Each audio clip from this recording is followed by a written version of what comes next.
दोस्तों आजकल के इस युग में स्मार्टफ़ोन का इस्तेमाल तो सभी करते हैं। सभी लोगों के पास में स्मार्टफ़ोन रहता है, किसी न किसी काम के लिए या किसी न किसी शौक़ के लिए अपने पास में लोग स्मार्टफ़ोन का इस्तेमाल तो ज़रूर करते हैं। अक्सर आपने देखा होगा कि अक्सर बहुत ज़्यादा लोग अपने फ़ोन को यूज़ करते करते अपने फ़ोन को कहीं पर लॉस्ट कर देते हैं, यानी खो बैठते हैं। और कभी कभी ऐसा होता है कि किसी गलती के कारण किसी व्यक्ति का जो फ़ोन है वो टूट जाता है या खो जाता है या किसी भी तरह से लॉस्ट हो जाता है। तो सबसे ज़्यादा टेंशन उसको किस चीज़ की होती है? अपने डेटा की, जो कि एक फ़ोन के अंदर स्टोर होता है। सारा डाटा उसके फ़ोन के अंदर रहता है, जैसे उसके वॉलपेपर्स, इमेजेस, कॉन्टैक्ट नंबर्स और काफ़ी सारी ऐसी वीडियोस जो उसने अलग अलग जगहों पर जाकर शूट करी है। तो कुल मिलाकर उसके जो फ़ोन की कीमत होती है दोस्तों, वो होती है उसके डेटाबेस पे, यानी जो उसके फ़ोन के अंदर रहता है। जब किसी व्यक्ति का फ़ोन खो जाता है दोस्तों, तो अपने फ़ोन के खोने का इतना ज़्यादा गम नहीं करता जितना वो उस डेटा का करता है जो उस फ़ोन के अंदर होता है। लेकिन दोस्तों, अगर आपका मान लीजिए कोई फ़ोन लॉस्ट हो जाता है, कहीं पर खो जाता है, तो आपके दिमाग में ये आता है कि जब मेरा सारा फ़ोन का डेटा उस फ़ोन के अंदर था मौजूद, मतलब जो मेरे फ़ोटोज़ थे, कुछ इमेजेस थी, कुछ वॉलपेपर्स वगैरह थे, कुछ वीडियोस थी, कुछ मेरे जो कॉन्टैक्ट नंबर थे। कॉन्टैक्ट नंबर बहुत ज़्यादा इंपॉर्टेंट होते हैं दोस्तों। कॉन्टैक्ट नंबर अगर आपके फ़ोन में चले जाएं, आपका सिम तो स्वैप होकर आपके पास में आ जाएगा किसी दुकानदार से, लेकिन दोस्तों आपका जो वो नंबर, कॉन्टैक्ट नंबर होते हैं, आपका प्राइवेसी जो डाटा होता है, वो किस तरह से आपको वापस मिलेगा। दोस्तों मैं आपको बता देना चाहता हूँ, आज की इस वीडियो में मैं एक चीज़ क्लियर करने वाला हूँ। दोस्तों अगर आप चाहें अपने फ़ोन को सही तरह से करके रखें और अपने फ़ोन का जो डेटा है वो पूरी तरह से सेव करके रख सकते हैं मेरी सलाह पर। अब मैं आपको एक एग्जांपल देता हूँ। मान लीजिए मेरे पास में मेरा ये सेकंड फ़ोन है और इस फ़ोन को मैं यूज़ कर रहा हूँ लगभग 1 डेढ़ साल से, और इसके अंदर मेरे कुछ कॉन्टैक्ट नंबर्स हैं और काफ़ी सारे वॉलपेपर्स हैं, काफ़ी सारे मैंने फ़ोटोज़ खींचे हैं जो इसके अंदर ऑलरेडी हैं, जो कि बहुत अच्छी अच्छी जगहों पर जाकर मैंने शूट भी किए हैं। इसके अलावा इसके अंदर काफ़ी ऐसी वीडियोज़ भी हैं जो मैं कभी कभी देख लेता हूँ, लेकिन वो मेरे लिए बहुत ज़्यादा इंपॉर्टेंट हैं क्योंकि वो मेरे घर फैमिली की वीडियोज़ हैं। और दोस्तों मैं बता दूँ, अगर ये मेरा फ़ोन कहीं पर लॉस्ट हो जाता है, खो जाता है या ये चोरी हो जाता है, तो दोस्तों मुझे ज़रा सा भी गम नहीं होगा, क्योंकि दोस्तों सिर्फ मैं ये सोचूंगा कि मेरा ये फ़ोन था, जितनी भी इसकी कीमत है 5,000, 2,000 या 10,000 या 20,000, ये इंपॉर्टेंट नहीं है। इंपॉर्टेंट है इसके अंदर जो मेरा डेटा है वो मुझे वापस कैसे मिलेगा। 1% अगर मैं इस फ़ोन को कहीं पर खो बैठता हूँ, कहीं पर जैसे मैं इस फ़ोन को मैंने पानी में डाल दिया, तो मुझे ज़रा सी भी टेंशन नहीं होगी मेरे इस फ़ोन को लेकर। वो इसलिए नहीं होगी दोस्तों, मैंने अपने जीमेल अकाउंट से हर एक चीज़ को एक्सेस करके रखा है। अब एक्सेस कैसे करके रखा है मैं आपको बता देता हूँ इस वीडियो में। आपको ये वीडियो पूरा देखना है, आपके लिए बहुत ज़्यादा इंपॉर्टेंट है ये वीडियो। दोस्तों मैं आपको बता दूँ, मान लीजिए एग्जांपल, मेरे पास में कोई फ़ोन नहीं है और मैं एक फ़ोन ख़रीदने बाज़ार में गया। बाज़ार में जाने के बाद मैं फ़ोन लेकर आता हूँ और उस फ़ोन के अंदर मैं सबसे पहले क्या करूँगा, एक जीमेल अकाउंट क्रिएट करूँगा। उस जीमेल अकाउंट से उसको एक्सेस करूँगा। एक्सेस करने के बाद में मुझे क्या फ़ायदा होगा वो भी मैं आपको बता देता हूँ। सबसे पहले मैं अपने जो कॉन्टैक्ट नंबर हैं उस जीमेल अकाउंट से कनेक्ट कर दूंगा। सारे नंबर उस जीमेल अकाउंट पर पहुँच जाएंगे। मेरे सिम के अंदर, मेरे फ़ोन के स्टोरेज के अंदर कोई भी कॉन्टैक्ट नंबर नहीं रहेगा। अब इसके फ़ायदे भी मैं आपको बताऊँगा, जैसे मैंने अपने नंबर वहाँ पर सेव कर दिए। इसके अलावा फ़ोन के अंदर सभी को, जितने भी फ़ोन यूज़र्स होते हैं, एक ऑप्शन मिलता है दोस्तों, इसका ज़्यादातर लोग इस्तेमाल नहीं करते। अब वो क्या करते हैं, बाद में उनका फ़ोन खो जाता है या उनके फ़ोन में जो भी डेटा है वो सारा लॉस्ट ही हो जाता है, उनको वापस नहीं मिलता, उनको फ़ोन भी ख़रीदना पड़ता है। फ़ोन ख़रीदने के बाद में उनका जो फ़ोन है पूरी तरह से खाली रहता है। लेकिन आपके साथ फ्यूचर में कभी ऐसा नहीं होगा अगर आप मेरी सलाह मानेंगे। मैं आपको बता देता हूँ, एग्जाम्पल मैं आपको दे रहा हूँ अपना ही। मान लीजिए मैं मार्केट में फ़ोन लेने गया और लेकर आया, तो उस पर मैंने जीमेल अकाउंट क्रिएट किया। जीमेल अकाउंट क्रिएट करने के बाद में सारे कॉन्टैक्ट नंबर उस पर अपलोड कर दिए, उससे एक्सेस कर लिए। उसके अलावा जो मेरे फ़ोन के अंदर डेटा है, और डेटा मैं आपको बता देता हूँ किस तरह से आपको एक्सेस करना है अपने फ़ोन के अंदर। अगर आपका फ्यूचर में कोई फ़ोन खो जाता है, चोरी हो जाता है, कहीं पर भी लॉस्ट हो जाता है, तो आपको कोई भी प्रॉब्लम नहीं होगी। मैं आपको बता दूँ, आपको हर एक फ़ोन के अंदर 16 GB, यानी पूरा 16 GB एक्सटर्नल स्टोरेज मिलता है फ्री में यूज़ करने के लिए। आपके मेमोरी कार्ड से और आपके फ़ोन के स्टोरेज से उसका कोई भी मतलब नहीं रहता। ये मिलता है दोस्तों हमें ऊपर सर्वर पे से, जिसको हम फ्री में यूज़ कर सकते हैं। उसके अंदर हम जितनी भी हमारी प्राइवेट डेटा है, जितना भी हमारा डेटा है, उसके अंदर स्टोर कर सकते हैं, पूरा उसके अंदर मूव कर सकते हैं और ऑटोमेटिक मूव होता भी है। मैं आपको बता देता हूँ कैसे होता है। एक ऑप्शन आता है दोस्तों, आप देख रहे होंगे यहाँ पर फ़ोटोज़ का, यहाँ पर आपको दिखाई दे रहा होगा, यहाँ पर है एक फ़ोटोज़ का एप्लीकेशन। देखिए अगर मैं इसको यहाँ पर ओपन करता हूँ फ़ोटोज़ के ऑप्शन वाले को, यहाँ पर मेरे सारे जितने भी वॉलपेपर्स हैं, जो बच्चों के हैं, बड़ों के हैं, सबके जो मेरे अपने पसंद के मैंने यहाँ पर वॉलपेपर इसके अंदर स्टोर कर रखे हैं मेरी मेमोरी कार्ड के अंदर, या आप मेरे फ़ोन के स्टोरेज के अंदर ही समझ लीजिए। तो वो सारे यहाँ पर डबल कॉपी होकर इस फ़ोटोज़ के एप्लीकेशन में पहुँच जाते हैं। अब मैं बात करता हूँ डेटा लॉस होने की। अगर मान लीजिए मेरा फ़ोन कहीं पर खो गया तो मुझे उस चीज़ की कोई भी प्रॉब्लम नहीं होगी दोस्तों, मुझे सिर्फ अपनी इस मोबाइल की जो मेरी प्रॉपर्टी है इसका ही लॉस होगा। मेरा जितना भी डाटा है वो मुझे वापस मिल सकता है यदि अगर मैं दूसरा फ़ोन खरीदता हूँ। मान लीजिए मेरा फ़ोन खो गया है और ये जीमेल अकाउंट मुझे याद होगा, क्योंकि मैं अपनी जीमेल आईडी को, पासवर्ड को तो याद रखूँगा ही। फिर मैं जाऊँगा एक शॉप पर, वहाँ से मैं फ़ोन खरीदूँगा और उस फ़ोन के अंदर उसी जीमेल अकाउंट को एक्सेस कर दूँगा।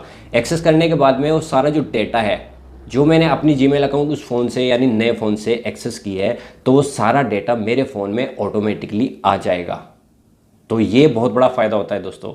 मान लीजिए आप कोई पुराना फ़ोन यूज़ कर रहे हैं, अभी तक आपका फ़ोन आपके सामने है, आपके सामने पूरी तरह से सेफ़ है और उसके अंदर सारा डेटा भी पूरी तरह से सेफ़ है, जैसे उसकी गैलरी में वॉलपेपर्स, वीडियोस, ये आपके कॉन्टैक्ट में उसके सारे जितने भी नंबर हैं आपके फ़ोन के अंदर। तो वो फ़ोन अगर आप सिक्योर करके रखना चाहते हैं और आप इसी प्रॉब्लम से बचना चाहते हैं कि अगर ये फ्यूचर में मेरा फ़ोन कहीं पर खो जाता है, ये सारा डेटा मेरा इस फ़ोन के अंदर चला जाएगा, तो आपको इस चीज़ से बचना है। जो पुराने यूज़र्स हैं जिनके पास में फ़ोन ऑलरेडी है, चाहे उन्होंने मार्केट से अभी तक नया ना खरीदा हो, ये अलग बात है, अगर वो फ़ोन को अपने पास में यूज़ कर रहे हैं, फ़िलहाल अब भी उनके फ़ायदे की मैं बात कर रहा हूँ, तो वो अपना एक जीमेल अकाउंट बनाएं और जीमेल अकाउंट बनाने के बाद में उसको अच्छी तरह से सिक्योर करके रखें। उसका आईडी और पासवर्ड यानी जो यूज़र नेम होता है और जो पासवर्ड होता है उसको पूरी तरह से याद रखें। तो सबसे इंपॉर्टेंट बात है आपके वॉलपेपर्स को सेव रखने के लिए, आपकी वीडियोज़ को सेव रखने के लिए आपको ये जो फ़ोटोज़ का ऑप्शन आता है इसको आपको पूरी तरह से सेव करके रखना है, यानी इसको आपको इंस्टॉल करना है अपने अपडेट भी कर सकते हैं, अपडेट भी मांगता है आपके फ़ोन के अंदर। ये आपकी प्ले स्टोर में जाकर आपको फ़ोटोज़ का जो ऑप्शन होता है यानी जो एप्लीकेशन होता है उसको इस तरह से यहाँ पर ओपन करना है। ओपन करने के बाद में जो आपका सारा डेटा होता है आपके फ़ोन के अंदर, चाहे वो फ़ोटोज़ हो, वीडियोज़ हो या कोई भी ऐसी डॉक्यूमेंट्री हो आपके फ़ोन के अंदर, वो सारी इस एप्लीकेशन के अंदर ऑटोमेटिक चली जाती है। जब ये सारा डाटा इस एप्लीकेशन के अंदर चला जाएगा वो पूरी तरह से आपके पास ही सेव रहेगा। ये नहीं है कि आपको सारा डेटा कहीं इंटरनेट सर्वर पे चला गया, ये इसको कोई और एक्सेस कर सकता है, देख सकता है, तो ऐसी कोई भी प्रॉब्लम नहीं है दोस्तों। वो सारा जो डेटा आपका रहता है वो रहता तो सर्वर पे ही है, लेकिन दोस्तों अंडर आपके ही रहता है, आप ही उसके जो है ओनर होते हैं। इसके अलावा आपकी उस एप्लीकेशन को, आपके सारे डेटा को कोई भी नहीं देख सकता, कोई भी एक्सेस नहीं कर सकता। ये बहुत इंपॉर्टेंट बात है दोस्तों। काफ़ी यूट्यूबर्स बताते हैं कि आपका जो डेटा है किस तरह से रिकवर कर सकते हैं। आपका जो डेटा है मतलब कई बार अगर आपका फ़ोन खो जाता है तो आपको वो किस तरह से मिलेगा, ये सबसे इंपॉर्टेंट बात है दोस्तों, बहुत ज़रूरी बात है। मान लीजिए आपका फ़ोन किसी तरह से फॉर्मेट लग गया, गलती से इसके अंदर से सारा डेटा डिलीट हो गया, उसको रिकवर करना एक अलग बात है। लेकिन दोस्तों अगर आपका फ़ोन ही खो गया, आपका पूरा डिवाइस ही खो गया, तो वो सारा डेटा आप किस तरह से रिकवर कर सकते हैं? बिल्कुल इम्पॉसिबल है दोस्तों, आपके पास आ ही नहीं सकता जब आपके पास उसका जीमेल आईडी एक्सेस नहीं है। तो मैं आपको पहले से सिक्योर यहाँ पर करना चाह रहा हूँ। अगर आपके पास में आपका कोई फ़ोन है और उसके अंदर आपको अपने कोई टेम्परेरी ऐसी जीमेल अकाउंट बना रखा है जो कि आपके पूरी तरह से याद नहीं है, दोस्तों उससे भी आपको प्रॉब्लम हो सकती है। अगर आपका फ़ोन खो जाता है तो वो सारा डेटा आपको नहीं मिलेगा, क्योंकि आपके पास में आपकी जीमेल आईडी नहीं है। आपकी जीमेल अगर आईडी है तो आपके पास पासवर्ड नहीं होता दोस्तों, आप पासवर्ड भूल जाते हैं। ज़्यादातर लोग ऐसे ही करते हैं। जैसे मेरी एक शॉप है, मेरी शॉप पे आते हैं लोग और बोलते हैं कि मेरा जो डेटा है सारा, मेरा फ़ोन चला गया, खो गया, या मेरे पास में ये फ़ोन है, इसका डेटा मैं किस तरह से रिकवर कर सकता हूँ, इसके अंदर मैंने काफ़ी ऐसी चीज़ें मैंने डाल रखी थी, तो अब वो मैं कहाँ से रिकवर करूँ। कुछ ऑप्शंस में हम कर भी देते हैं डेटा रिकवर, लेकिन दोस्तों कुछ चीज़ें ऐसी होती हैं जो रिकवर नहीं हो पाती। वो रिकवर होती हैं दोस्तों आपके जीमेल अकाउंट से ही आप भी कर सकते हैं, अपने घर पर रहकर कर सकते हैं। तो कुल मिलाकर बात यही है, अगर आप फ़ोन यूज़ कर रहे हैं पहले से ही और अगर आप फ्यूचर में यूज़ करना चाहते हैं कोई नया फ़ोन ख़रीद कर, तो दोस्तों आप कर सकते हैं। आप उसके अंदर जीमेल अकाउंट बनाएं अच्छे से करके, जो कि आपको याद रहे, और उसका पासवर्ड भी आपको ऐसा ही रखना है जो कि आपके अच्छी तरह से याद रहे। फ़ोन आपका चाहे कहीं पर खो जाता है या उसका सारा डेटा डिलीट हो जाता है किसी भी वजह से, तो सारा डेटा जो है आपके यहाँ इस एप्लीकेशन में रहता है, जो कि है फ़ोटोज़। मैंने आपको दिखाया ये वाला ऑप्शन, ये सबसे ज़्यादा ज़रूरी है दोस्तों। ये चीज़ें लोगों को मैनुअली सर्च करने पे ही मिलती हैं और वैसे ज़्यादातर लोगों को पता नहीं होता क्योंकि जब उनका डेटा लॉस हो जाता है, फ़ोन लॉस हो जाता है, तभी उनको एहसास होता है कि अब वो सारा डेटा है हम किस तरह से अपने फ़ोन में नया फ़ोन ख़रीद कर रिकवर करें। ये हमारे पास में जो डेटा था हमारे फ़ोन में से वो डिलीट हो चुका है, पूरी तरह से इरेज हो चुका है, ख़त्म हो चुका है। अब हमारा फ़ोन खाली है, जो हमारे कॉन्टैक्ट नंबर होते हैं दोस्तों वो भी सब चले जाते हैं। तो उसको हम कैसे रिकवर कर सकते हैं? तो यही है कि हम पहले से अपने फ़ोन को पूरी तरह से सेफ़ और सिक्योर बना के रखें।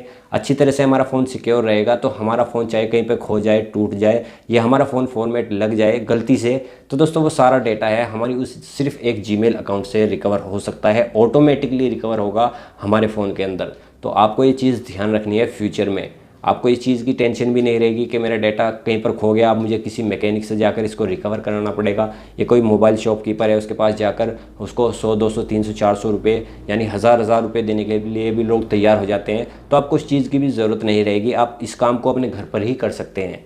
अब मैं उनके लिए ये बात इंपॉर्टेंट अगेन बताना चाह रहा हूँ कि अगर आपके पास में आपका फ़ोन है तो अच्छे से उसके अंदर जीमेल अकाउंट एक्सेस करें, और ये जो फ़ोटोज़ की एप्लीकेशन होती है उसको अपने फ़ोन में अच्छी तरह से इंस्टॉल करें। इंस्टॉल करने के बाद ओपन करके उसके अंदर जो जीमेल है अपना पूरी तरह से सेट करके रखें। ऑटोमेटिकली जब आपके फ़ोन के अंदर कोई जीमेल अकाउंट एक्सेस होगा तो वो ऑटोमेटिकली वैसे ही एप्लीकेशन उससे एक्सेस हो जाती है। तो जो सारा डाटा आपके फ़ोन के मेमोरी कार्ड में या आपके फ़ोन के स्टोर के अंदर होता है वो सारा वहाँ पर डबल कॉपी हो जाता है।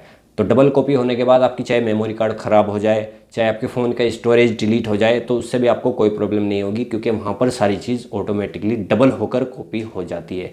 तो फ्यूचर में आपको ये चीज़ ध्यान रखनी है दोस्तों। ये बहुत ज़रूरी बात थी जो कि मुझे आपको बतानी थी। यहाँ पर मैंने आपको फुली क्लियरली बता दिया है कि आपको अपने फ़ोन को किस तरह से सेफ़ एंड सिक्योर रखना है। तो दोस्तों आई होप यहाँ पर आपको सभी कुछ समझ में आ गया होगा। दोस्तों बस फिलहाल वीडियो में इतना ही। देखने के लिए आपको बहुत बहुत शुक्रिया। मुझे उम्मीद है कि वीडियो आपको पसंद आया होगा। अगर आपने अभी तक इस वीडियो को लाइक और शेयर नहीं किया है तो लाइक भी कर देना, शेयर भी कर देना, और चैनल को प्लीज़ सब्सक्राइब कर लेना, क्योंकि यहाँ पर मैं हमेशा अच्छी इन्फॉर्मेशन देता रहता हूँ। फिलहाल वीडियो में इतना ही। Take care and good bye.